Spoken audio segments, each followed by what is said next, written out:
Hello. Hello, Alvaro Fernandez. Is that Yes, sir. sounds right? Excellent. Well, it's nice to meet you. And this is the 31st episode of the Mental Breakthrough. I've changed the name actually from the Mental Breakdown to the Mental Breakthrough. Sounds more positive. So, Yes. so I've never met you, but we've I noticed you commented on one of the podcasts I had with Brody Farber. So Yes. and it's funny because I posted something saying, "Hey, anyone wanting to join, comment here." And then I realized on Spotify there's actually, as far as I can see, there was no place for me to actually respond, but luckily I found you on Facebook and contacted you. So I'm glad you're here, but let's start out there. You maybe you know Brody Farber, or you just came across um that podcast. Yeah, tell me, why are you here? Thank you, man. Yes, I hear the podcast you had with Brody. Thank you. Before anything, thank you for having me. Thank you for giving me the opportunity. Also, I appreciate. The thing is to reach people and to get together. Martial artists and people with some similar things in the mind. Projects, etc. So yes, I'm friends with Brody. I met him in Mexico a couple of years ago. He was there in Puerto Escondido, and I happened to be teaching in those days in that dojo, and he came, and great guy, man. I met his family, and we spent time together. We had the opportunity to train together, so it was really cool guy.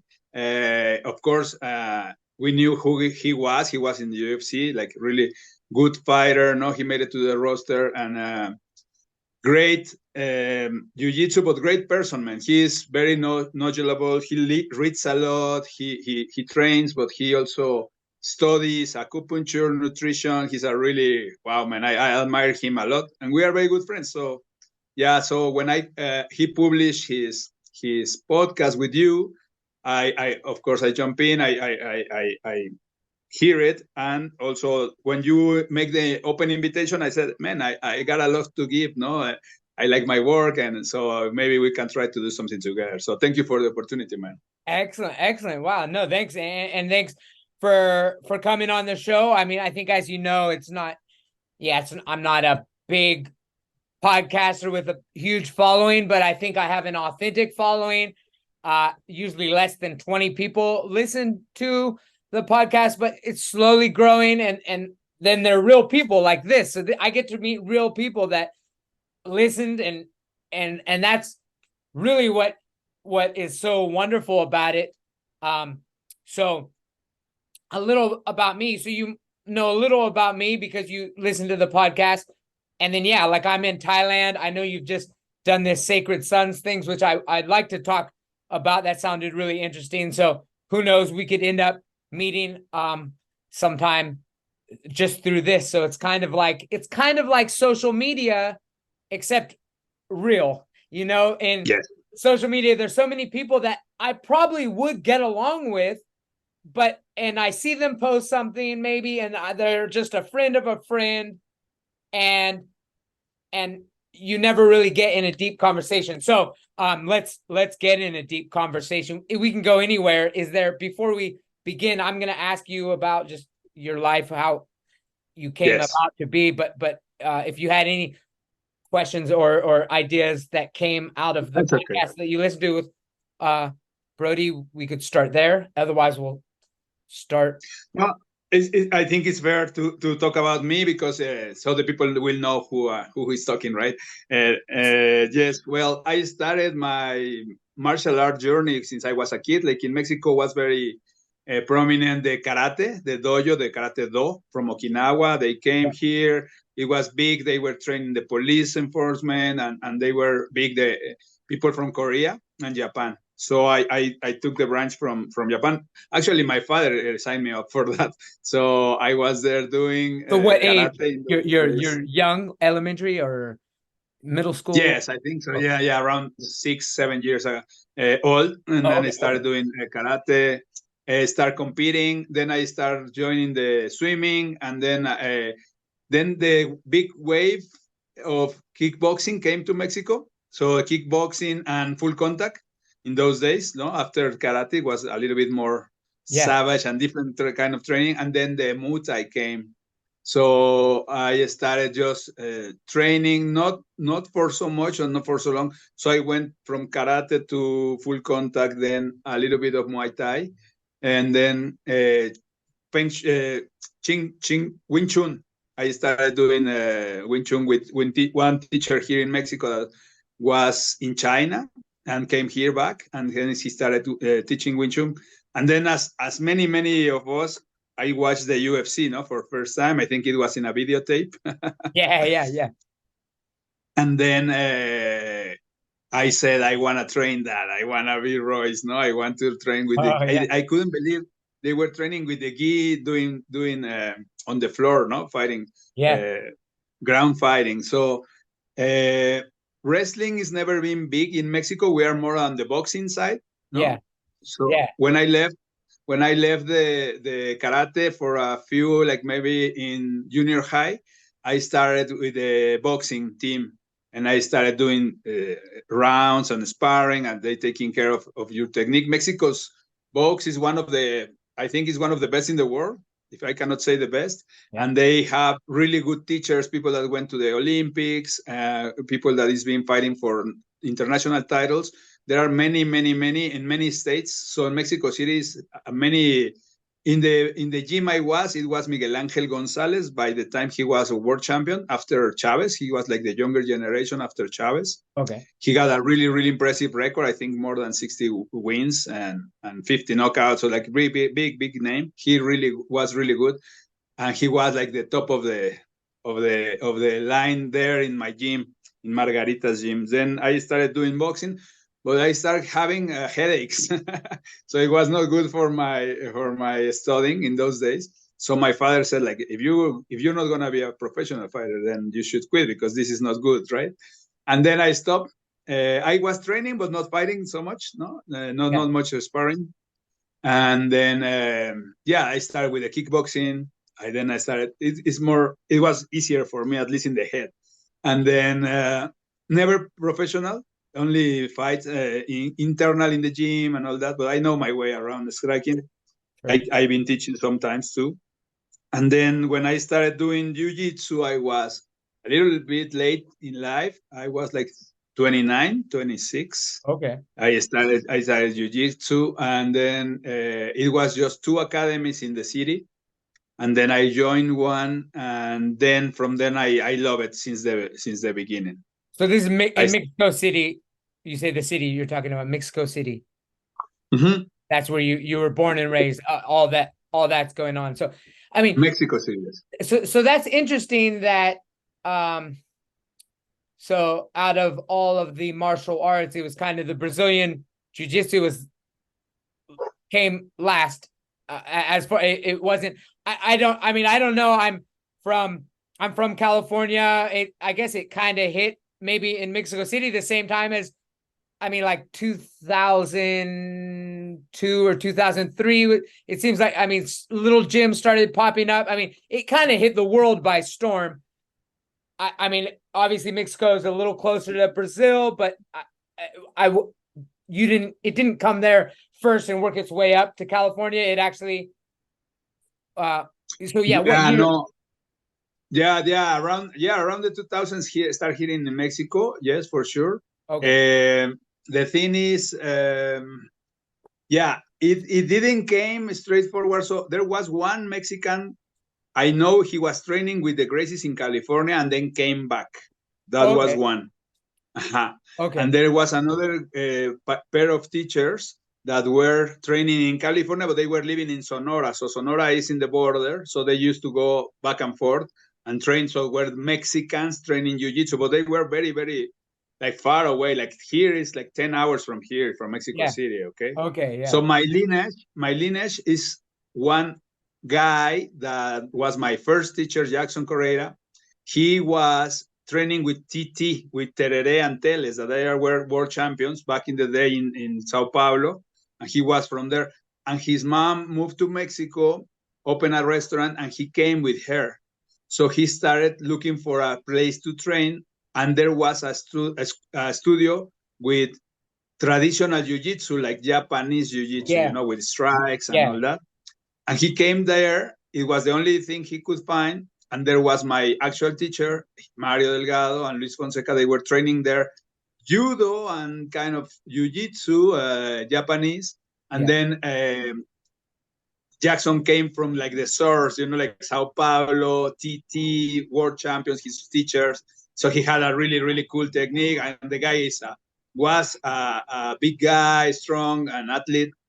So he started training with them. And they just like said, like, this is gold, like this is never seen before, making arm bars from the back and all this. And then they were to start training with them, and they opened an academy, the three all together back in the day, like back in the day. And then that was my lineage, in Mexico City. This teacher, this Brazilian that came here, he was actually a blue belt by the time he came. Okay. But he had like a superpower, like nobody could match him, Like also he was an athlete. Yeah. So I guess it was a little bit earlier, not much, but a little bit earlier, what the movement in California when Rorion went to LA, Torrance, and all that story. Yeah. And I think it was a little bit later here, but we have, like Mexicans, we have a lot of background in wrestling, lucha libre, like with the mask and So I grew up with that, since I was a kid, since I remember my father used to take me to the arena to see the guys flying around and doing the key locks and all that. Yeah. And then the boxing. So I used to watch with my father. We get together, we do the barbecue to watch Julio Cesar Chavez fight, on the TV. And before that, my grandfather used to bet with my cousins and all from boxing, like having fun, like boxing was the ritual in Mexico. I guess like in Thailand, the Muay Thai, in Mexico was the boxing. And we always had world champions back in the day, So it was, since I remember, boxing was in my blood, and the lucha libre. So jiu-jitsu and MMA, I think they're going to make a big impact Mexican society because we always grew with the combat sports in our blood. Yeah.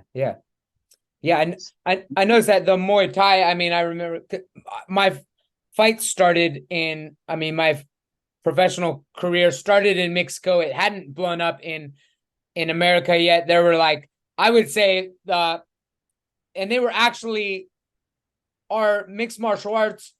It was in a ring because I think all my fights in Mexico were in a ring. That's more familiar with the boxing and the wrestling. So they didn't really do the cages, but I fought in a ring, and I was always amazed with the just crowd. The setup, the crowd. It was so much. People ask when they hear I go down to Mexico, they visualize this like some shady atmosphere, and really the ones in America during that time were where we'd go to these weird like Indian reservations or fairgrounds, and they'd be like kind of little janky setups where they just set them up. And I'd say my most amazing fight as far as the production, the pyrotechnics, was in close Agua Calientes. It was at MMA X. It was during the San Marcos Festival, and we fought in this big cement bull rink that it would have seated probably 30,000 people. It wasn't full, but I mean, just the production, the crowd got so into it. Yeah, I mean, I can tell it's part of the culture of Mexico. The sport. Yes. I don't know if even the people, the crowd really knew the rules of MMA, but they know boxing and wrestling, and they kind of used the San Marcos Festival that was going on as a way to like lure a crowd, and that might have been their first experience, because this was back in the early 2000s as well. So I didn't feel like that, because I remember the crowd actually booing when I went for an armbar. Like I don't know, I'm not sure why. I think they thought I wasn't allowed to do that or something. I'm not sure, but yeah, I was always impressed with the production of the show. We are all very passionate. UFC came here the first time, like 6-7 years ago, and then it was when Cain Velasquez was the champion, and they sell the tickets in 40 minutes. Whoa. 40 minutes, and it was, I think it's 30,000 or 40,000 seats in the Arena Mexico, Ciudad de Mexico. So it's a top of the line arena where they have like concerts and NBA play games and all that. And they sold it like in 40 minutes. Like it was, I think it was the fastest sold out of a event ever for UFC. Yeah. And the crowd loves it. The crowd loves it. And all the new generations, UFC is making a training place here, like a gym that is gonna be for supporting people that wants to fight, because they have so much talent in Mexico, no? So there are so many people that want to fight, because we all grew with that. It's not like I used to go with my father to Arena Coliseo to see the fights and also the wrestling. So it's completely in our blood to go to see fights. I take my girlfriend, like it's normal, no? Maybe some people in other countries, they are not used to, but we are super, super used to, and the people is very passionate. We are very passionate, and the Mexican style is going forward, throw blows and stay in the pocket. And that's the Mexican style. Everybody talks about it. Everybody knows about it. Like in the boxing, if you gotta know that, no? So it's really, really cool, really interesting. And for me, training with the gi and training with these guys was amazing. Like I started competing since I 6 months in training, and I started competing in the first tournament. And then I started to really, really get into it, training more, doing some CrossFit, training more. And then because there was no one around, when I turned in blue belt, I started teaching, because there was not much people that knew about it, that knew the style, knew the art. And then I started meeting a lot of people through that, no? Like many people that is fighting now has been my students, or they've been training with me. Mostly all the black belts, at least in Mexico City, knows me, or I know them because we start training together. Maybe not in the same team, not specific, but we know each other. And jiu-jitsu world is very small. I don't think there are more than 150 black belts in the whole country, and we're 100 million. So it's a small percentage of the population. But we get along, no? We respect each other, and I'm teaching. So I came from that. I came from where when Mexico there was almost no black belts when I started. Yeah. And then my actual teacher, and my teacher before him, they became black belts. Meanwhile, I was like a purple, and then we were like, I can say I am the second generation of black belts in Mexico. Okay. In the whole country. So that, of course, all the events in MMA, I've been cornering a lot of guys. I've been in through the time, no? In the first, I remember MMA Max, as you said. I remember was all the back in the day, they were different leagues that were starting and bringing people from the United States, because there were not enough fighters here, because nobody knew, no? Or from Brazil, it was too expensive or too far for them to come. Yeah. And then so United States was the main source of fighters to fight the Mexicans, not the Mexican talent. So I know that's why also Brody was fighting in Tijuana, because he was living in San Diego, and he was very good friend of another teacher that is in Tijuana based. So we talk a lot about him and a lot about those days, because I used to live in Tijuana. I happened to live in Tijuana for a few. My father used to be there. I have a sister there, actually. She lives there. So Tijuana for me is familiar. So I used to talk a lot with Brody about those fights. I remember going to the Palenque or to the Baby Rock or that's right. Those were my first fights. Baby Rock, Tangaloo's, Rito Maximo, Total Combat. Those were those early ones. That's what turned me on to starting. That's where it was. And I mean, those were bigger than anything that was offered in California at that time. They always had, those were great shows. And the people will engage with that, and it was really cool shows. As I said, we used to go there. Like we used to go for boxing, for wrestling, and oh, it's MMA. Let's go. It was like natural, like a natural progression. Oh yeah. Those are amazing. So I love life stories. There's a gap, right? There's a gap from what you're doing maybe in your 20s. That's an interesting area because you didn't really get back into martial arts with jiu-jitsu at 29. You didn't take any of the other martial arts professionally. So yeah, what was your 20s like? Okay, so in my 20s, I became a father. So I became a father. I have a daughter, Giovanna. She's 27 now. So I became a father. I took over the family business. My father passed away, unfortunately. So it was big changes in my life in the 20s. He passed away when I was 21. So I had to do, and my daughter was born when I was 22. So it was big time. I was training, yes, but not as much as I was when I was in the teenagers. And then now I was more settled, my business, my life, my family. Then I started training again, and I find jiu-jitsu, and I said, fuck it, I want to do this, doesn't matter, right? Like I am going to take it. And it was good for me. Like I've always been training, I've always been athlete. So I started training and competing in the first tournaments in Mexico, and I became national champion when I was blue belt and purple belt, no gi, national champion. Then in purple belt, I went to the Worlds. Unfortunately, I didn't win anything, but it was a really beautiful experience for me. Very, like, made me fulfill my heart. Like I'm at that level. I was doing good fights and all that. And then I start teaching because it was a natural thing. As I said, there was no many purple belts at the time.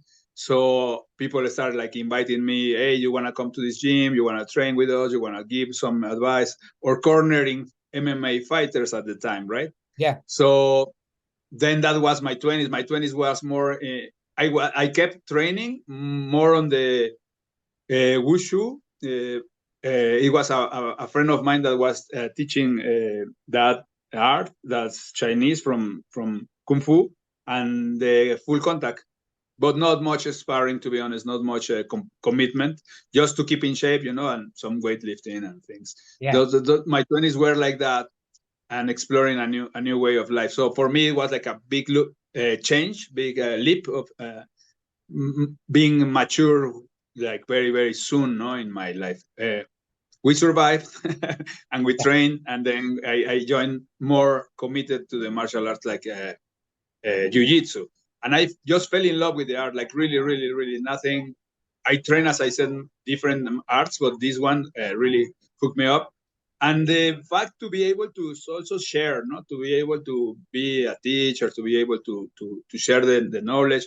And I was traveling to United States, and we make an alliance with a Scrap Pack with the guys from Nate Diaz, and Gilbert Melendez specifically. Yeah. Oh yeah. And we opened a gym from Scrap Pack here in Mexico. So it was really, really fun. We used to have a CrossFit facility, CrossFit, Jiu-Jitsu, and striking. So it was a really nice gym. So really good experiences. We brought Gilbert here to give some seminars. And it was really, really nice time. And I like the community of martial arts, like the community of martial arts is really, really cool all over the world. Oh yeah. And so just happen to be teaching and sharing and helping others in the same way. I had my own, as I said, academy. And then we joined with Renzo Gracie, Mexico, Mario Delgado. He's my actual teacher. He gave me my black belt and my first degree in the black belt I'm now. And then we start training with them. I was teaching with them, and then I started at the same time, around to my 20s. I started meditating after my father's loss, after when my daughter when she was born, start like a father. I start meditating, and I always use that lifestyle, that tool in my life. I always use it. I always use it in my own training, in my own when I was going to competitions, and then I started sharing that too. So in the pandemic, they closed all the gyms, They closed all the bars, everything, and I had the chance to start moving more forward on the meditation coaching. No, I started a business on meditation. I am a coach for meditation and visualization. Of course, I have a background in martial arts, so many of my students are martial artists, and I love to share with them this tool that maybe in the other side of the world, like in Thailand, China, India, the people is more knowledge. No, they have more knowledge about meditation. Yeah. But here in Mexico, America is not that popular. So it's been interesting to see how people can change, but there's also a resistance because people doesn't know, no? So It's been interesting. I think after the pandemic, many people started to look at themselves, at their lives, at what I'm doing, what's the relationship I have with myself, how I am developing myself, inner growth. And then that's been my last 4 years. I've been doing that also. Okay. So yeah, I'm interested about that's an era that there was a before the pandemic and then after the pandemic, the world changed. And I was here in Thailand when it happened. I'm pretty far out I wasn't drastically affected by any of the lockdowns. I just kind of laid low. I wasn't traveling because I didn't want to deal with all that. I know that one of the reasons Brody went down there was because he said it was a little more laxed, at least in that area. I imagine any major city is going to have more lockdowns. But tell me was Mexico, I had the feeling it was more lenient than what we saw in California. Is that true? Yeah, for sure. Yeah, Mexico was open. That's why Tulum was super worldwide known, because they opened 2020 and they were doing parties and raves and shit, even with the lockdown in the world, no? So it became an international destination because no one was traveling. Europe, some countries were very, very strict, and they put you in jail or they give you fines, Spain, Italy, all that. Yeah. And also United States, some states were very, very strict. So many people came to Mexico. So when I was, I saw the pandemic was a real deal. I moved to the beach with this town when I met Brody, Puerto Escondido, with my daughter, with my dogs, my car, and that was it, no? So I was thinking, like, if something is gonna collapse, the cities are gonna collapse the first. And the big city, Mexico City is 30 million, is gonna collapse super fast. One of the like really cities in the world. Yeah. Maybe. Water supplies, food supplies, everything to make it grow. Working, it takes a lot of effort. And if the people cannot work and they cannot find a job, this also, like, I was, like, the people would get more aggressive or more towards, anarchy or robs and all this. So I think it was going to be a bigger problem. It wasn't, but I was preventing. And then I moved to a very small town, beach town, surf town, small population, just one supermarket. And that's where I met Brody. I was with my daughter. We were training every day. We went to the beach for the sunset. Laid back, like, take it really easy, cooking at home and all that. No, everything was close, but was not that radical or strong. Like in Mexico, it's never been like that. So for me, it was a good choice, and I changed my life completely, like my lifestyle. Well, I kept training, I kept teaching. Many people ask me, okay, there's a black belt here in town.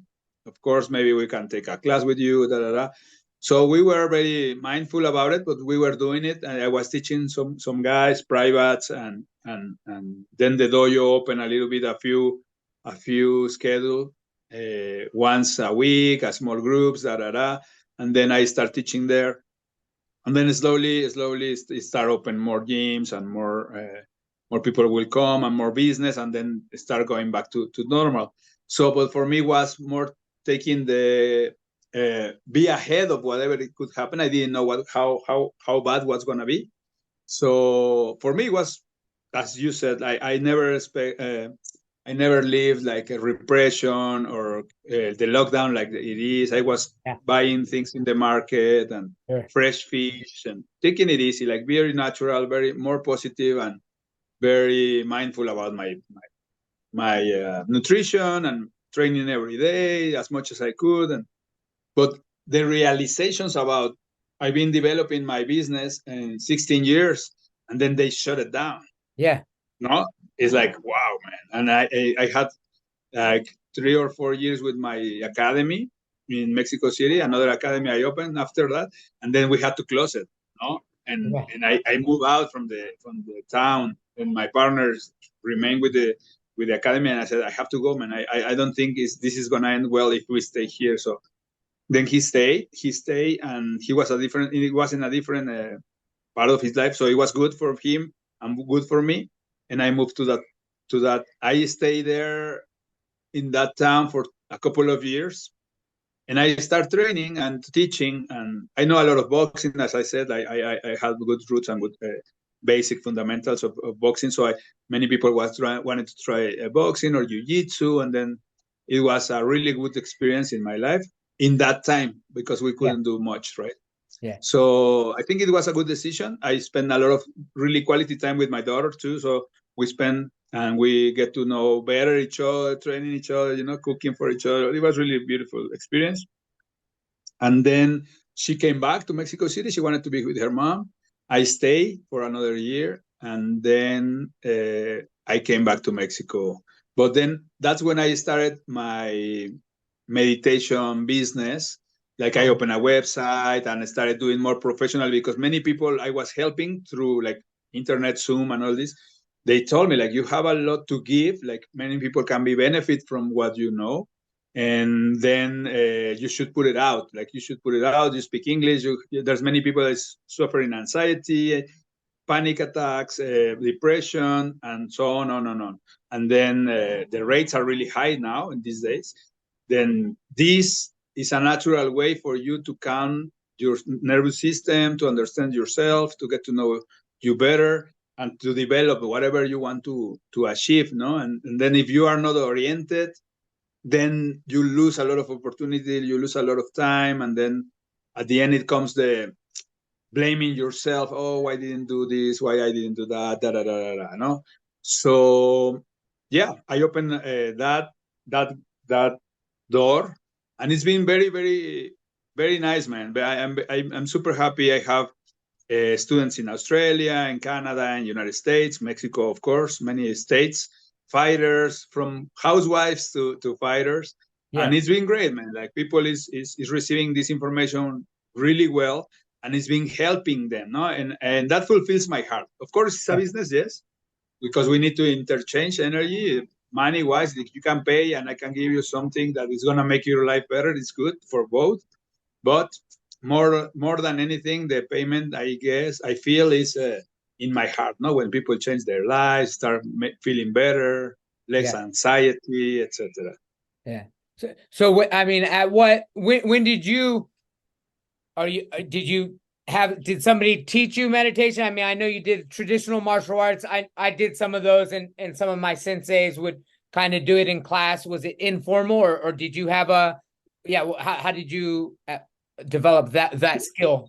That's a really good question. Thank you. Yeah, I started at the same time. I didn't follow up with that in the timeline, but so when my father passed away, I started looking for answers. It was super, super strong for me, because at that time I was living with him and we were very close. So we used to live in the same roof and all that. And it was very strong for me. So I started saying what's the purpose of life? All these questions that are giving me a different perspective, because I was thinking in those days I was going to live with and grow and get old with my father, right? And then he was taken away from me. Then I was like, whoa, what's life like? What's gonna be like without him? And what's gonna be my own life? What is destiny time? What is presence? What is the soul, the spirit? I started my journey, and in my journey, I did Buddhist meditation, I did metaphysics, I did mushrooms. Were very, very it was more about not much as a party drug or something. In Mexico, there are indigenous people that use it as a gate to knowledge, to enlightenment. And now it's proven No, Oh, yeah. brain Oh, yeah. scientifics are studying it because they do take away your depression, your anxiety, like really, really, not this And you can active.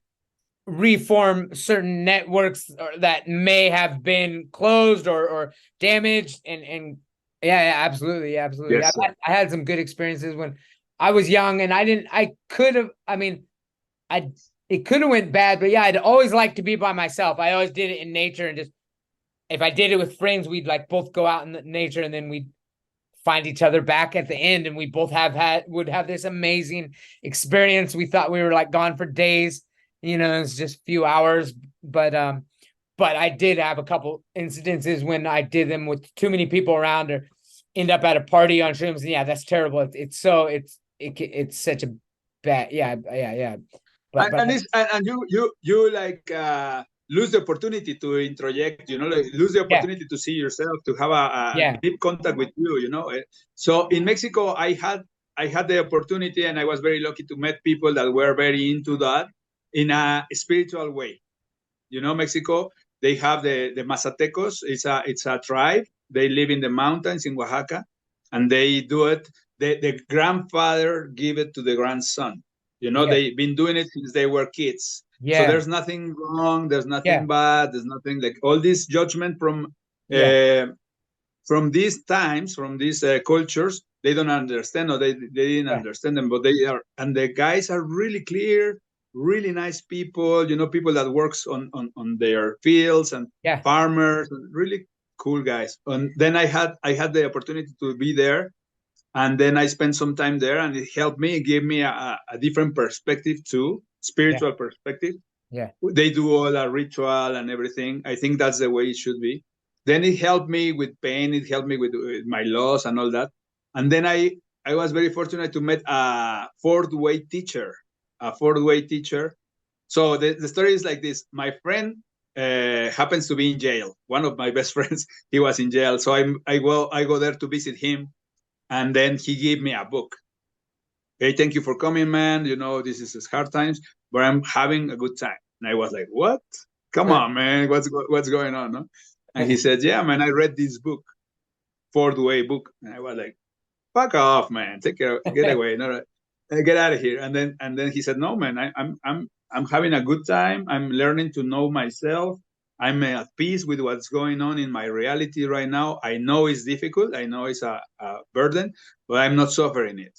And I was like, man, he's my really close friend. And then I said, this is something. Like, this is not something that you expect, no? You expect someone you're visiting in jail. And then I started reading the book. And then I was hooked right away. Like, whoa. I was like 20, 23, because my father already okay, passed away. okay. So, and then I started reaching up for this knowledge, man, that for me was the more efficient spiritual work I ever encountered.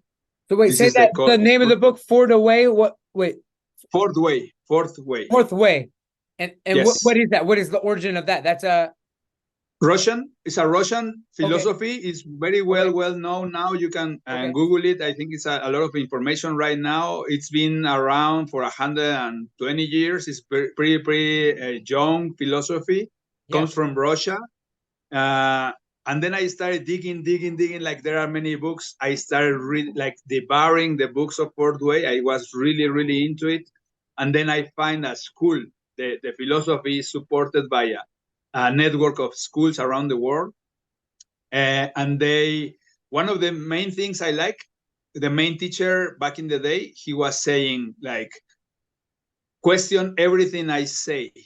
Don't believe me. Don't believe in my words. Believe in what I'm saying when you prove it in your life. When you use it, when you use this concept and you say, this is true, yeah, then you believe it. yeah. If no, don't believe in anything. Yeah, that's like And the that was Buddha. one thing that Yeah, triggered me. Yes. yeah, So no fanatic. yeah. It's not about following an order. It's not about being told what to do. It's Sure. about you get the knowledge and use it in your life, make a change, and then you will believe. Like, then you will use. Then you acknowledge, right? Like, and then that was, for me, that was amazing, because I encountered many ways, many schools, but you have to give up on the meat, or you have to give up on sex, or you have to, like things like Sure. that. Yeah. I have nothing against those, but it was like limiting for me. Yeah. And he said, in also another concept they have in fourth way is like everything is permitted, like nothing is prohibited, Sure. but not everything helps. Not everything is efficient. Okay. So Okay. it's really, really good concept for me at the time, Yeah. at least on this time too. But like shocked me, like it was like, wow, man, they have something like this is different. This is not the common thing I've been experienced. Sure. Metaphysics, Christianism, Buddhism, I was no. So then I started like really, really. It was a really free and really efficient way to see yourself. And another maxim, another concept they have is you can be spiritual developed fully without going to a monastery, without going to the desert, without renouncing to things or possessions or capitalism or nothing. You have the chance, a birthright to develop your spirituality fully at the full on without rejecting anything. You don't have to. These guys, the guy that bring it to the west, he was Russian, but he traveled to London. He take a plane, he take a train, he take a boat. Like what I mean is, it was more on our nowadays way lifestyles. No, Sure. so he was in a monastery, but he went out, and then he came to the west and start talking and start sharing, facilitating, start writing the books, and then that's the fourth way books and all that. There's his name is Gurdjieff, George Ivanovich Gurdjieff, and he was from Russia. And then he started in Sufi Okay. monastery back Yeah. in Turkey, Yeah. and then he came out and he came to the West, and then start sharing in Russia first at the beginning. Then he met a scholar, a guy that was already having some published books about psychology, and this guy fell in love with the fourth way system, and then he started to writing the fourth way. So Spensky is one of his students. He was a writer, so he started documenting everything on this path. And then I find them when I was on my 20s, and then they have a meditation system that is very different from anything I encountered before. And they talk a lot about presence and about the development of the soul, and that the human beings got different centers, like the chakras, Yeah. different centers, and every center is responsible for some parts of our understanding of the way we perceive life, and then the way we make our own tale about ourselves. Sure. So I start like going into the rabbit hole with those Okay. guys, reading all these books. I met one school here in Mexico City and one teacher. So I started with him. But this school was courses mainly. They were giving all these concepts I'm sharing with you right now. I'm sharing with your audience too. And there was a course that will explain the concepts, but that was it. Like they give you the information and no following, not actual school. And the fourth way, one of the concepts says, if you are in the awakening process, you need a school, you need a net, you need people thinking alike that are going to help you, and you're going to help them through your experiences of life, through your practice of presence. But if you're a fighter and I'm a carpenter and he's a farmer, is a different perspective from life that you are going to give to them, and they are going to feed from you. So everybody was welcome, and in the more people was more rich experiences, more rich on experiences. And how do I experience these concepts I was sharing with you in my life is different from what a farmer will or a housewife. So we all get more rich and rich on understanding of experiences. So this is the school. The school's got to be like once a week and all that. So after 2 years in those courses, when I learned the concepts, read all the books, then a teacher, actual teacher from Ireland, from Dublin, came to Mexico, and I was fortunate enough to meet him, to get to know him. And he invited me to join his school. And I was way more than blown up. Imagine that. This was like a black belt in those days, like something really, really. And he's been doing it for many, many years, 15 years ago. And he had so much knowledge. And being more than anything, bro, he was Irish, and he was a real man.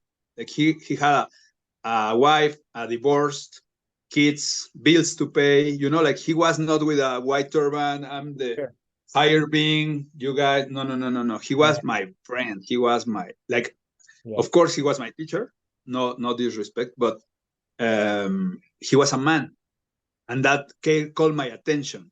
And he never put himself above. Like I'm not above you, or you're not above me. Like we're men, we are in the same. And he always used to tell me, I'm a student too. Like I've been more time than you, but I'm still learning, and I'm still growing, and I'm still developing myself. Sure, yeah. And then that clicked me. Like for me, honestly, I saw that he has bills to pay, problems with his wives, getting late for a plane, whatever. Something is the problematic I live with. If you tell me, okay, he lives in the monastery, his life is so different from mine, I cannot relate, not necessarily relate with him. Yeah. But he said he was late for the train. He was adelante. He was late for the train. He was, having problems with his wife. Yeah, man, I live that too. And I want to know how to fucking fix that more than, watching the birds. And was he able to just snap was he able to change go from the real world to like what, as far as his ability to like teach meditation, get into the zone or something? What kind of insight do you have on that? Because that is an important aspect of meditation. Most people would just want to know. Everyone, you could go and pay to go to a retreat, but then you separate yourself from the real world. How to incorporate meditation maybe in an everyday lifestyle. A lot of people say, "Oh, I don't have time." Yes, man, this is a great question. It's a great question. Totally sense. Makes a totally sense. The thing was that fourth way, in a way, they say, like my teacher used to encounter one yogi in one flight from England to Mexico. So it was a lot of hours, right? So he used to came from UK to Mexico City, straight flight, British, and there was a guy with a turban, and next to him, yogi. Happened to be there, and then they were start talking like, "What do you do?" "I'm a meditation teacher." "Oh, I am too." And the yogi look at him, and because my friend was big, so I started with that, not like a judgment, not like, "Oh, how can you be meditating? You're big, all this." Okay, so that was the first thing, and then he said, "I meditate." The yogi said, like, "I meditate 3 hours a day," and and my teacher tell him, "And what do you do the other 21?" I don't know if I make sense, but he said, "I meditate all the time." Oh, okay. Presence. Okay, my teacher said presence doesn't stop. Yes. Okay. Like I don't have to. Fourth way is one of the things I was telling you. Like you can live full spirituality in your everyday life. You don't have to, like you said, change or get into the mood or get into the lotus and then close your eyes and then turn the incense and then the light. And no, of course, it's not like you came one day and then you are completely awake and then you're no. It's a process, yes, but you have to be disciplined. And the edge on the fourth way, I find it was great. You can meditate anywhere you are. That's why my friend was okay in jail. Yeah. Makes sense. Like it's tricky. It's deeper than only words. But the main thing that Gurdjieff and Uspensky designed or share was you can have presence in your life 24/7. The thing is, we don't have the capacity. We lose attention very easy. We are very distracted. In those days, there were no screens, no TV, no cell phone, no, all these things that take away our attention. And actually, we now have less attention because of scrolling, of social media, of all these beautiful and amazing things that call our attention all the time, advertisement, etc., etc., etc. So the attention is what in the fourth way system is, you are where your attention is. You can be in front of me, but if you're thinking about your girl, you are not there. You can be here, there, yeah, but you are not here, or we are not here. But if your attention is in my words, your attention is here, then you're here. So the thing is that we go back and forth, and because in the east, in the west, we don't have this meditation process. Like, it's not in the schools, it's not in the church, it's not like about that. Being silent. I have students that I said, close your eyes, being silent, that they get anxious. They tell me, I'm inside. Fuck. No, like it's not a natural. You are supposed to be entitled to be closing your eyes and be steady. People that can't, they start shaking the leg or moving. I start feeling anxiety. I'm in fear, and they start getting in a negative state just to be steady. So we are losing that birthright. We are losing that capacity and possibility to be develop that. Then I said, let's be present 24. Like it blows your mind, no? So yes, having a time for you to meditate is really, really, really important. Yes, you give yourself an hour, 10 minutes, whatever is possible for you. It depends on your lifestyle, to stay. Maybe you light an incense, light a candle, or put some mantras and be there with yourself, silent, no? That's the main thing to start with. But at the end, the thing is about to be present anytime. And he had the capacity to do that, bro. That was I was going to share. It was not only the information he had, excuse me, it was not only that, it was the being. He experienced that. You were with him and you were 100% present. So that shifted really big time my understanding and my knowledge. And I said, he's got what I want. He achieved what a yogi, what a meditator, what a monk want. And he had it. And he had a life. So it was, for me, it was double win, right? Like I was saying, he was a real man with a lifestyle alike, Western, and he had the full presence. So that was the big for me. And he showed that for me and for the people that met him. Melvin Brady is his name. He passed away like 10 years ago. Unfortunately, he moved to Mexico. He stayed here. So I was already super deep into the fourth way knowledge, but I never not necessarily experienced presence that deep until I met him. And then he came to Mexico. I opened a group for him. And the first talk he gave, he was like 30 students. So he was like shocked, like said, man, I never gathered so many people in Ireland. Like people in Europe is more hesitant, or they have more values, different values, And you are never, they say you're never going to be a preacher in your own land, right? You're living in Thailand and people see you different, like if you were in California, right? Like you know that. It's the same for him and the same for me. Like they would see him like another guy, crazy or hippie, but not. They don't give him. But if someone from India comes, they will listen. You know. And then it was the same for him. So when he came from Europe and in Mexico, he had a big impact, a big shock. For good, he opened a school in different states. The school is still open. The school is still active. Is the European School of Arts and Culture. That was the way he put it out. Not to make it too esoteric or nothing, but then it's a fourth way based school. And the people that knows about fourth way, well, they understand. And then many students, very good friends of mine are there still. And we share lives, on this knowledge, on this understanding, on these concepts. And it's it's super, super deep, man. It's a philosophy that has been helping me. So I started sharing. I've been doing that since 1998. So before my jiu-jitsu journey. Yeah. I met my teacher around 2001. So for me now it's 23 years studying and meditating and presence and all that. At the same time, I was doing jiu-jitsu. So my system in my website, I'm going to share with you and your audience for sure. It's a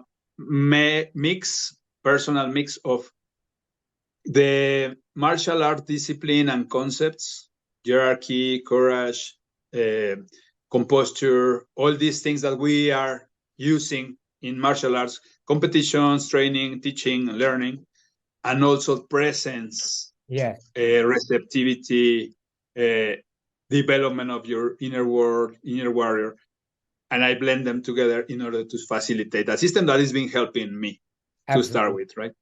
Yeah, that's one. I mean, I would say the most present I am is when I'm training. I mean, especially jiu-jitsu. I mean, you could roll. I think people who have done martial arts that haven't meditated, although it's common, I think, for a lot of martial arts to meditate, but that's almost the mind. Or to understand what does it mean to be present. I would say, like when you're rolling, you're present. Right? That's probably the first. So did you experience being present early on in your career? I mean, not career so much as just doing the martial arts, the wushu, the kickboxing. I mean, what have you? Yes, you made that connection. Yes. Or I in the meantime, just before my daughter was born, I was running motorcycles. I was competing. I was always very competitive, and I had when my father died, I bought a motorcycle and I started running racetrack in a motorcycle, like speed, like it was a super bike, and then that was my most presence. Was when I was running in the fast track. You cannot think about something else. Yeah. Your life is in seconds. Like we hit 300 kilometers per hour. I don't know, it's 150 miles for something like 170 miles every lap in the race. Yeah. And the race was 20 minutes, 25 minutes. So you had to do like as much laps as you can, the fastest you can. So you cannot lose 1 second attention, no? Braking in time, accelerating in time, watching the other competitors, yourself, your time, your laps. So you are really for me, was one of the most beautiful, stressing, and present. Like you cannot, if you deviate, I had a few injuries and a few accidents too, because you deviate a little bit your attention, and that was it. It's a matter of seconds to take attention on braking, on speeding, on turning, and all that, no? So that was big experience there, and fighting for sure, like sparring and doing competitions for sure. And then I experienced with my teacher that state by drinking coffee with him. Yeah. Fuck, man. Like it was like, damn, this is the real shit, like the real truth, like the real thing for me. Because thanks to my experience of life, I have experienced that before. And a few encounters close to death. I was drowning in the ocean one day, and all this, and I could feel that same kind of state of mind. And he was just drinking his coffee, having a smile with me, talking about the four-way concepts and all. Then I said, fuck, man, this is the real deal. Like if people can't have this experience of being present without they don't have to put their lives in danger to achieve it. They don't necessarily have to do it. The life will change. Life will change, and people will be, of course, if you're more mindful, you will take better decisions. You will be more kind. You will be more open. You will be more. You can listen to the people. One main thing I have with my clients is they say, I'm with my son or I'm with my loved ones, and I don't put attention. I'm not there. Oh, yeah. So if you have the chance to understand how attention can be managed, orient your attention, and then start having more time of quality time with the people you like, because you are 100% there.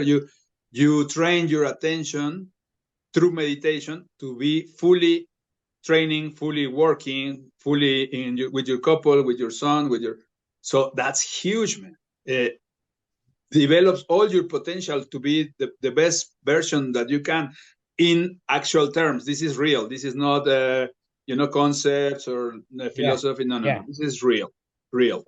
So of course you cannot be a fighter just because you show up for one training, right? Like a session. You have to keep going. You have to meditate no matter what. Sometimes you will meditate more, sometimes you will meditate more, but less or more, sorry. But the thing is not to lose the track, not to lose the attention, the intention you have. And then one day you start getting better and stronger with your attention. Just stop losing your phone, stop losing your keys, scratching up, all these things that happens because we are somewhere else. Yeah. And then everything start making more sense. Then you start, you can figuring what you want to do, what would be the more efficient way to get into your life, to engage with life, to fulfill you and to fulfill your call, no? What you came here to do. And I think that's my main goal, to facilitate this process of people to become their best version, but the real one, no? To be by facts, actions. Yeah, absolutely. Yeah. I want to confirm your it's amazing over here in Thailand, and I've taught at public schools, just the basic regular school. It's part of their day is to meditate. They stop in the middle of class during that thing and meditate. The whole class is, I remember it was amazing to see that the first time.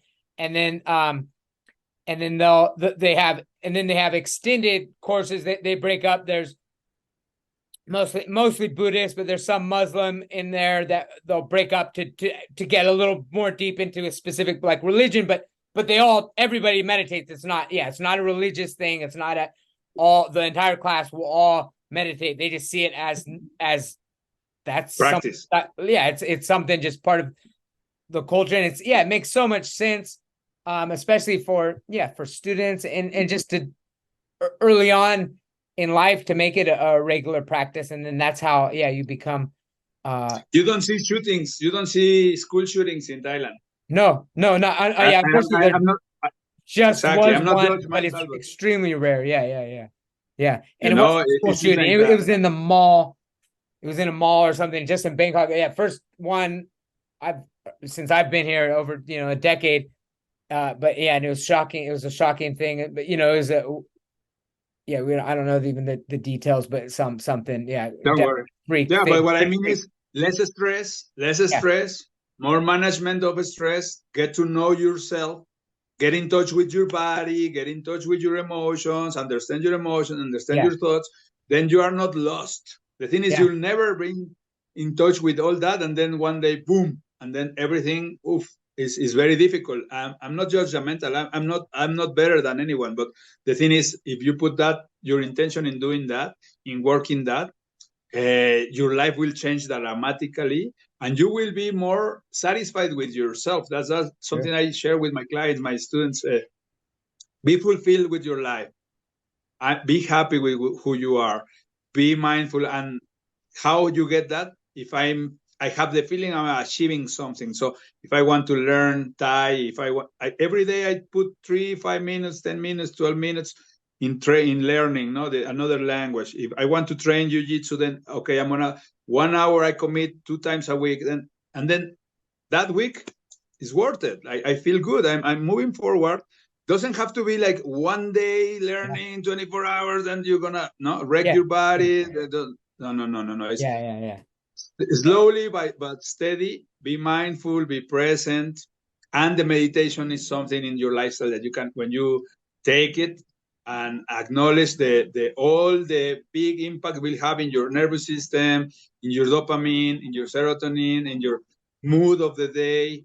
Doesn't matter what it is, and you don't need the joint or the drink, or anything. I'm not against anything, any of those. I love whiskey. I love a good, sharing with people, of course, but I don't need to rely on that to get better, to relax. I don't need to, and I'm not I'm not judgmental about it. But the thing is, you have tools you maybe haven't explored yet, but there are ways for you to achieve all the peace, all the stress management in your life without any help. No, and when you want to celebrate, let's do it.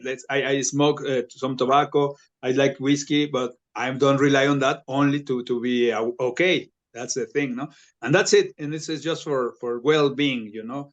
Training is important. Be strong. Be focused. Be open also for your loved ones, your students, or your employees, etc. All this we have to manage, no? And then I was gonna say, now I went to the Sacred Sons gathering. It was the biggest men's circle in the world, at least from their what they do, 250 men. And they have really, really good concepts on the same way we are sharing right now. They want you to be in touch with your emotions. Don't run away from your emotions. Sure. As man in Western, no, like in the United States, Mexico, we are in Mexico, very macho culture. I'm the same. I'm not judging. This is just from my own experience. And then all these misunderstandings of what a man is, a real man is. And then people need information. So relevant now. I feel like there's an attack on being a man, like not, and like it's a positive thing. That's what I did. I never knew what that was. I did a quick little research, but sorry to cut you off, but I was so like, this is what we need is to embrace being a man as like, I mean, the bedrock of the culture that we live in. I mean, I feel like there's an attack on it. So sorry, go ahead. But this is it's okay. Very interesting. No worries, man. I know. So for me, the same, man. Like I've been meditating, I've been doing Fort Way, I've been doing martial arts. I'm a very masculine person, and I'm very proud of it. And I'm not doing it for what they see outside. Like I do it because I train, because I'm built up for that, and I've been raised by a man. My father, he was a policeman, and my grandfather was a policeman. So they have a strong I have a strong heritage on my boys, my tone of voice, my everything. No, and I've been told by my girl, you're very masculine man, and I consider, and I'm proud. I always been proud, but there's a lot of information that is misunderstood. And one of the things is I recommend to you and to the people in your audience is the book from Robert Moore and Gillette. It's called The New Ways of Masculinity. It's called the Warrior, The Way of the Warrior, The Warrior of the Magician, The Lover, and there's another one is missing. But the thing is, new way to see masculinity and the archetypes of masculinity. So it's the lover, the magician, the warrior, and there's one more I'm missing, but it's okay. But those are aspects that we should have all of those aspects. Not okay. Yeah, if you're unbalanced, could be a problem. There's okay. Yeah. Yes, sir. The archetypes. And the king. The king is the one that was missing. Yeah. The king, the magician, the lover, and the warrior. The magician one's interesting. I mean, the king, the lover, those are definitely, I think, easy to understand. Magician's the interesting one, yeah. The magician it's all about what is healing, what is, card reading, like all these aspects of esoteric aspects in the world that they can make. They will make a tea for you to feel better if your tummy hurts, things that have massage, that people like that. All those things. Okay. And the very beautiful thing I find is there is a shadow, like psychologically seen, is a shadow on masculinity too. That can be the rapist, the abusive, the still like a rope, criminals. Yeah. That's shadow, you know. It's not the best part of masculinity, but there's another side. There's the light of the side of this masculinity. Sure. That is accompanying you, that will hear you, that you can be. He can be accountability. You know, like you can trust him. He will give you some knowledge. He will feed you. He will help you. He will see forward. He will build. Men are in charge of building life, building in the world, from, you know, highways, houses, families, you know, building. We are in charge of building.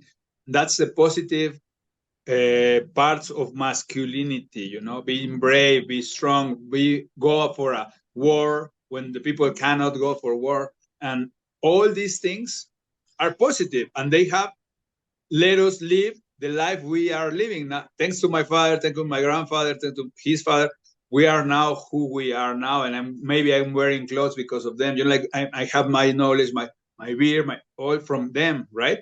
Yeah. So the thing is that the opposite, like the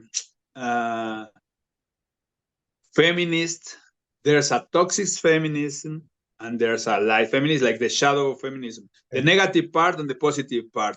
We have to acknowledge that. And the feminist, now all this narrative from the feminist extreme is focusing only on the toxic. And yes, there have been a story of very toxic and negative masculinity, but not all the masculinity is that. Yeah. Masculinity isn't toxic, but to refer to toxic masculinity, there is something that refers to, I think. But yeah, to manipulate it and make it sound like masculinity is toxic is ridiculous. Exactly. Harmful for society. Yeah. Exactly. This book, man, when you read it, it's changed. For me, it changed my life. It changed a lot of concepts. It's got really good information. So the new ways of masculinity, and that's a modern book, or was this an old book that was modern? Okay. Very, very modern. Okay. It's a psychologist, Robert Moore, as an American guy, and Gillette. Gillette, you can find it in Google. It's in Audible. I have the King archetype. It's also another book. They went through the King more specific. So there's the 4 archetypes, and there's one book. Wait, you said magician, king, lover. What do you remember? What was the 4th? Warrior. Warrior. Oh, warrior. Okay, yeah. Okay, that makes sense. All right, there we go. Yeah. So they explain the archetypes, and the archetypes is very interesting. They did the archaeological research. The same what you feel and what you understand when I say a warrior, the same, even you are from California, is the same back in my mind. In my mind, the concept warrior, if you ask a Thai guy, a Greek guy, an American guy, a Russian guy, we all know what it is. We all know what it is. That's important. That's very interesting. It's stuck in our DNA almost. Like all this knowledge comes from, if I ask my father, if you ask your father or your grandfather, what is a warrior? They will answer the same kind of things, you know, like this is the important. That's why are the archetypes. They rule the human. It is. And the same with the king. Yeah. The same with the king. Yeah. And the same with the lover, and the same with the magician. So it's very, very interesting that we have all this inside of us without knowing. So that's why they use it as reference, because everybody knows when you say a warrior, you know what a warrior is, you know? And then I know what a warrior is. So they find in every culture, Aztecs, Persian, Greeks, Siberians, everybody's got the same knowledge, understanding of the archetypes. So it's a universal. Yeah. I mean, I love psychology. I love Carl Jung, who, of course, he has archetypes. Did they make a reference to them? I mean, Carl Jung's work on archetypes and I don't know. If those aren't the same ones. The Carl Jung I'm familiar with. Not much, but I know, and he mentions, but this is on the topic of masculinity. Sure. Okay. Yeah. That's why it's not so universal on the psychology, but it's more on the masculinity referrals, masculinity archetypes, warrior, lover, king and magician. No, like it's easy, it's fine, it makes sense, it's clear. So it's very, very nice to see they have both sides, positive and negative. So the warrior can be negative on his negative sides, rapist, conquer, take stolen everything from the cultures. All this has been happening in history. But they also build pyramids, kingdoms, families, wealth. It's not only the negative. That's what I'm trying to say. And the narrative now is focusing on the negative because there are facts. There's people that's been abusive, yes. There's people that's been raped, yes. But it's not all the men that do that. Not all the men. Not just because of being a man, you're a rapist. Not all because you're a man, you're an abuser. No, not every man. In fact, more men are good than bad. For sure, there's always a bad seed, a bad apple. Yeah, the bad it's ones more the good ones. Yeah, absolutely. Yeah, and then that's he wants to be fair. He don't reject the negativity or the toxic part of masculinity, but he wants you to acknowledge, yes, and wants you to acknowledge the positive too, the positive attributes of a masculine, and then you recognize the ones that are in yourself. Yeah. Not judgment, just to recognize where you are and where are you moving towards. Maybe you are more of a magician or more a warrior, or there was an age in your life that you were more warrior. Now you're turning more into magician, or you're more into a lover, a raising family, being with your kids, your wife, etc. So it's moving, it's mutating, and it's completely fine. The thing is where you are right now in your life, no? And of course, there's warriors that will die as a warrior no matter their age, for sure. And there's magicians that will, since they were born, they were kids, they were magicians, and the same. But the balance is to have the four, as you mentioned accurately, in yourself. Like have some magician, have some king, have some lover, and have some warrior too. So defend, put your boundaries, defend your ground, your psychology, your integrity, defend your ideas, but also be kind, give, listen, be receptive, share, all these things, and then this will make a more mindful way to see masculinity, not just from the judgment and not just from the negative and judge everything as negative or everything as positive, because it's not fair, it's not true. And then acknowledge what is in you and what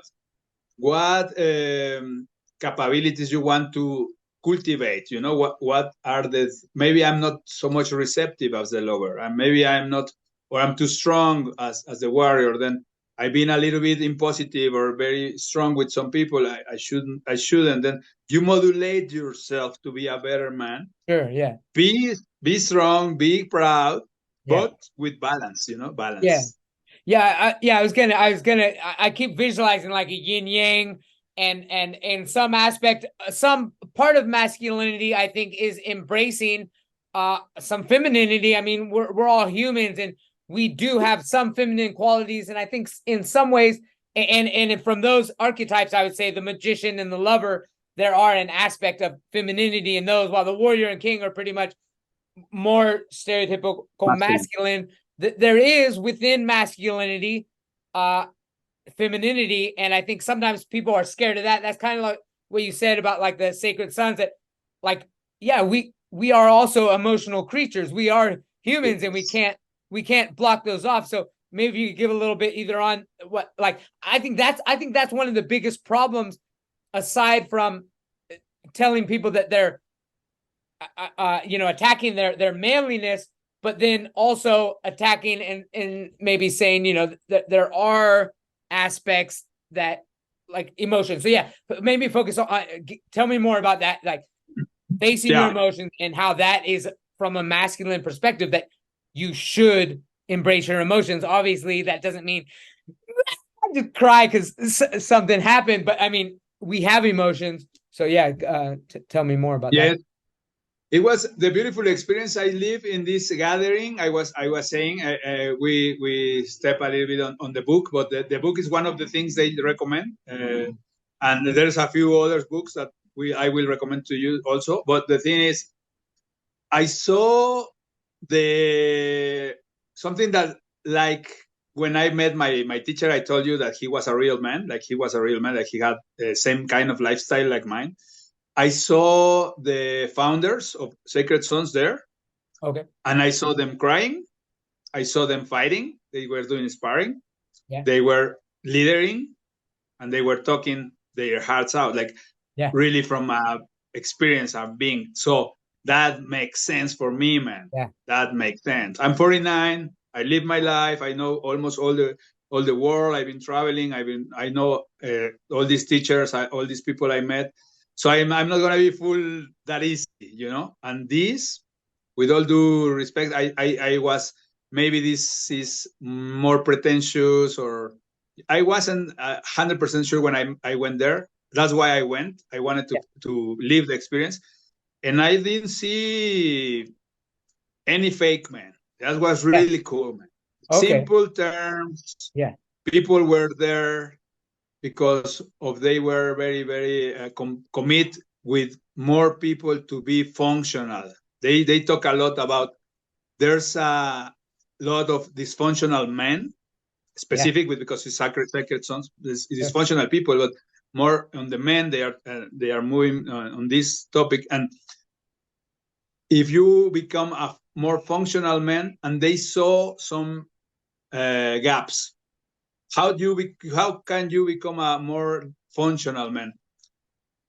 Fear is one of the things that will prevent you from being fulfilled, from being happy, from being a man, to consider yourself a judgment, self-judgment, and all that. So they will say, okay, you are not gonna be more afraid of conflict, okay? Because you and I know, because we are martial artists, but there's many people that they can be pushed, and they can be like scared by someone bigger or someone stronger or whatever, and they will get a lot of damage, psychological abuse, physical abuse, sexual abuse, etc., because they are afraid to fight, they are afraid to confront, they are afraid to engage. But they can live their lives like that, man. Yeah. So I met this guy in Sacred Sons. I did spar with, actually. He said, I never fought in my life, and he was 40 years old. 40 years old. Not one. And he was completely panicking, you know. And we put the gloves, and we did spar 2 minutes, and it was a really beautiful experience for him. He was like in ecstasy, because he faced his fear, and did it, and saw that nothing happened. And he was crying at the end, because he said, I took so much damage, I took so much abuse, because I didn't want to do this. Man, that's real, man. That's real. That's fucking real. Can change your life. That guy changed his life in that day. I'm telling you. With doing 2 minutes of sparring. Absolutely. You know? The medicine. The medicine is there. Yeah. Wow. And facilitate that, man. Facilitate that. Something that hit me in the heart was, a lot of abuse is happening in the world, from the pharmaceutical governments, and not ending list. But are you just gonna sit there to look what is going on in the world, or are you gonna step up? Are you gonna do something for your brothers? Are you your brother's keeper or not? And that hit me, like fucking threw me down from my chair, and I was like, man, I want to step up. I want to do something. I want to participate. I am not gonna be fair to my life, to my lineage, my daughter, and all this that come after me. And I didn't do anything, man. No, so I do in my little trench, like I help my students, I help young people, I encourage young fighters to achieve their dreams, to understand, to focus. But this is a very good, Sacred Sons is really well designed. For me, it's honest, transparent, strong, and they are all proud of their masculinity, but they did cry on the stage, man. And I saw them fucking fighting. So, you know, there's something is real there. Like, oh, fuck. Maybe you cry, or maybe I cry, but can you cry in a stage in front of 200 men? It's different, right? Yeah. Like it's challenging. It's like, okay, unless you are not afraid to show yourself, unless you've been working through the emotions, unless you understand that emotions are not bad, that you have no self-judgment for cry in front of people or men that even don't know you. So it's a huge challenge, but I could see their own work is real. That's real work. That's not faking. And they were wearing gloves and throwing blows and fucking getting, like hit in the face and also that, no? So I respect that a lot. Mm-hmm. And as I said, there's people that can live a lot of abuse because they don't want to get hit in the nose. What the fuck? We all, you and I put ourselves in that, but there's a lot of people living in that frustration, a lot of self-judgment. They are pussies. They don't, they are not worth it. And those self-judgment make you a personality, and that personality will make the choices, and they don't go for their big goals. They don't chase their dreams. They prefer to stay there with the abusive boss or abusive life or abusive government, and they're never gonna shine. They're never gonna be all they can be. But if we facilitate these tools, this is so just an example with the sparring. But if we facilitate these tools in a proper way, with an understanding, with a purpose, it's not just fighting for fighting. It's not just doing sparring with sparring. It's what is going on through that experience. It has to be action, yes, but it's more than just spar, man. There's many people that spar that they are not changing their lives. But if you put this inside work of your own through that experience, change your life. Then, so I am very proud. I'm very, very happy, very humble. I felt like a little boy there because all these concepts were new for me. I've been teaching meditation, I've been teaching martial arts, but in that term, masculinity, men's only, I was like a little kid, and I was super happy, man. Like I was like, whoa, man, this is the shit. This is really, really good. That, you said I'm gonna see if there's an event in Thailand. It sounds really, enthralling almost. I mean, for some to do, like, I'm kind of creating my own little. So I'm actually, this is going to lead into my next question. The big one, if you, when I've really been fascinated with in my, in my studies in psychology, and then and it's made me look at myself and what I'm doing here in Thailand. Like we bought this land, we're kind of far out from the city, and it's this orchard that we're converting kind of into this jungle. I want this sanctuary, and at the same time, I was studying psychology, and I recognized that I was doing the research, and I was interviewing people who had lost a loved one. I was focusing on death, and then I was just looking for themes, and I found a couple themes, and like it actually transcends. Like some people have death anxiety. I can tell talking to you that's not really an issue, at least not now. You may have had that after losing your father at some time, but once we don't have death anxiety, that we can also go to the extreme on the other end and think that death is so expected that we don't treat it as something that we do actually have control over. Of course, we have to accept that we could die tomorrow from any sort of case, but in the assuming that we do just live this long, full life and we die of, whatever, some organ failure is probably what people die of in some form, or cancer or something, that I want to have like an idea. I want to kind of create in my life. I want to create the perfect death. I might not achieve it. I have to accept that. So I'm wondering on, if you have an ideal death, and that could encompass for different people, it would be different things. They might be big ones like no regrets, no resentment, no, or with family, without family, in nature? Like what is a perfect death for you? It's a really good question. Thank you for bringing it on. I had so much conversation with my teacher, Mervyn, he's dead, about it. The teacher from Ireland I was mentioning before. And yeah, of course, the death changes the idea of, he always used to refer as a good death. Leonardo da Vinci died in the arms of the King of France. Imagine how much love they used to have for him. Like the King of France of those days held him in his arms when he was passing away. You know, that's talking about a remarkable death, right? And then, yeah, man, for me, it would be the same. To live this earth without resentment, without fear, not being on fear, not being on a state of panic or nothing. To be able to be present. Yeah. This gift I've been working on. I've been studying and practicing. And that's the only thing I ask for. No, for my good death to be present, fully present through my expiration, and that would be a good death for me.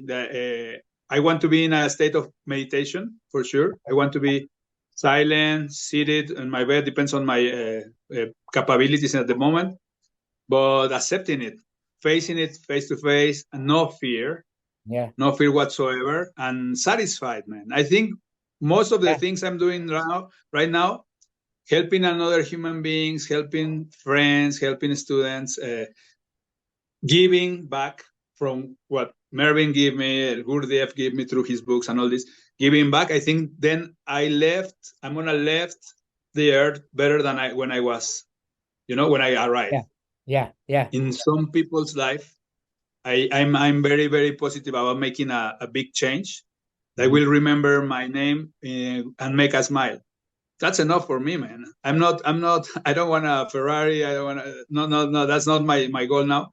Yeah. Of course, we need to fulfill our needs and all that. But the main thing is practicing presence, practicing being, that's the ultimate battle, no? That's going to be our ultimate match for you and for me, no? To face that. Yeah. And I want to be there like I face my tournament, my fights. I want to be there with full understanding, knowledge that I'm going to give up everything. So for me, the only thing I ask is to be able to be present. That's it. Absolutely. No, I think that's beautiful. I definitely, that's what I want. I want to, like in Buddhism, Mahasamadhi is like the great meditation where to be able to, I mean, a lot of people I know, I talk to, they say they want to die in their sleep, but that's fear. I mean, that they don't want to be present for it, I mean, but all at the same time, I mean, I don't know, if you die in your sleep, I still think in a way you might experience some sort of, I mean, I don't know what it would be like, but when they say that, I mean, it would be okay to die in your sleep, but I think you would be present and you would be accepting of it. I think most people are. I think that's a huge opportunity actually is the moment of death. Some people I think could actually become present maybe if they don't fight it, and in a way that's all that matters is, like you said, go out better regardless of whether you have an eternal soul or you're reincarnated or even there's eternal blackness under whatever. That final moment is so significant in any, whether you have a spiritual, religious, or atheistic background. That final moment is like, it's either going to continue or there. If you think it's eternal blackness, it's still that's it. That's etched on the eternity in either way. So I like that. I like that you say present. I think that's the best answer. I mean, right? I mean, definitely. I'm working on that. There's a English poet, a painter. I forgot his name right now, but he's very, very, you will find it if you Google it. There's a poem called Rage. Okay. Rage, and that is it's not Milton, it's not Kipling, it's another English poet. But he wrote this poem about rage, and I was very lucky to read to one of my a very good friend of mine when she was dying from cancer. Oh, wow. And Rage is the poem that talks about when you are in front of it, rage. Don't be fear. Don't run away. Live, face it. Rage and shout and be rolling and look for that moment, like push it forward, embrace it, like take him down, like really, it's a very beautiful and inspiring poem. I am not a poet, but I can relate to that, like panic is completely the opposite to rage. No, Okay. I think what he wants to express is go to the other side, embrace that, be there, shout at it, go with all your lungs, with all your spirit. Rage, almost like passionate, passion almost. Okay, rage and passion almost. Not rage and anger, but passionately, kind of. Uh-oh, frozen. Hold on. Wait, see if you come back. Uh-oh, is that me?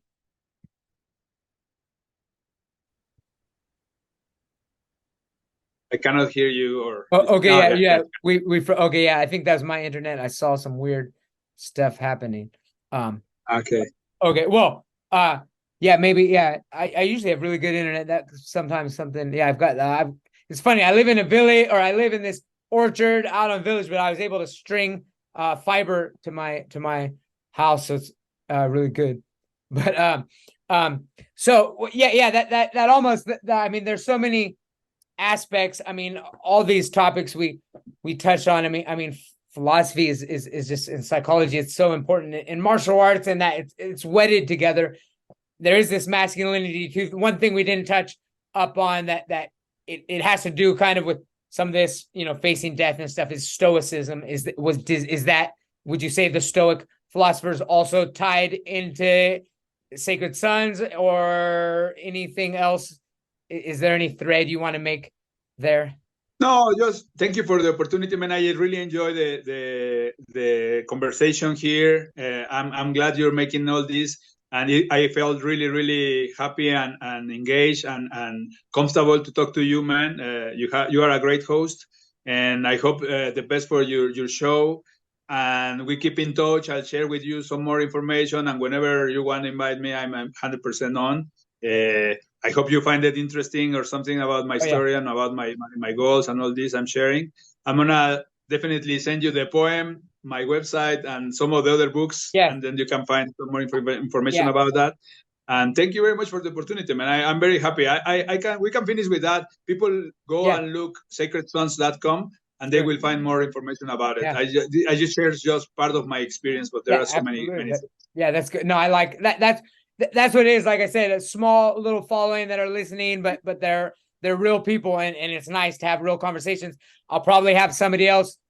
You might spark somebody else, somebody that knows you could contact me, and by all means, I welcome them. I welcome anybody to join, and then I've got this plan in the future where I want to have my land have some sort of gathering. I don't even I'm still forming it in my mind. I think just making these connections are so important nowadays. The COVID era helped usher in this awakening, I think, on a global level. So I appreciate you coming 100%.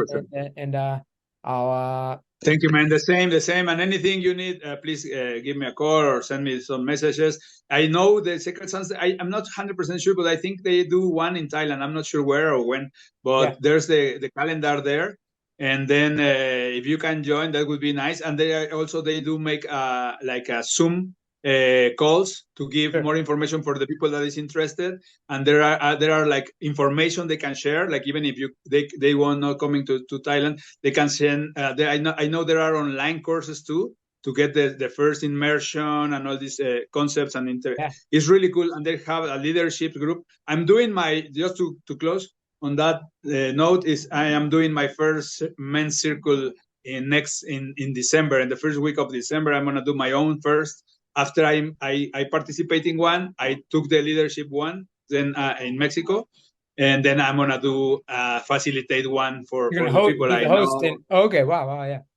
Nice. Yeah. So it's gonna be great. It's not sacred zone yet, but it's my own first. And they want people to start their own circle. So it's the same for you, the same for like that people sounds getting exactly like something I would like to do in the future. So I might, I kind of, I'd love to see what other people are doing and try to start from scratch. Why not, take something and build on it in my own way. Mine's big with nature. To me, I'm not doing the martial arts so much. It's farming now, working on the land. That's where I'm kind of made this new connection, that would be my kind of theme, is getting your hands in the dirt, grabbing your own food and stuff and doing stuff like that. But yeah, I mean, there's so much more, but I think that's a good note to leave on. And yeah, give me any websites that I'll post them with it. People want to follow anything that you've mentioned here, your website, everything. Thank you, man. Thank you. Thank you, man. Well, man. It's been a pleasure. Have a good day. Handicap. Oh, all right. Nice. Goodbye. See you. All right. Bye-bye, my friend. Thank you. Bye-bye. Ciao.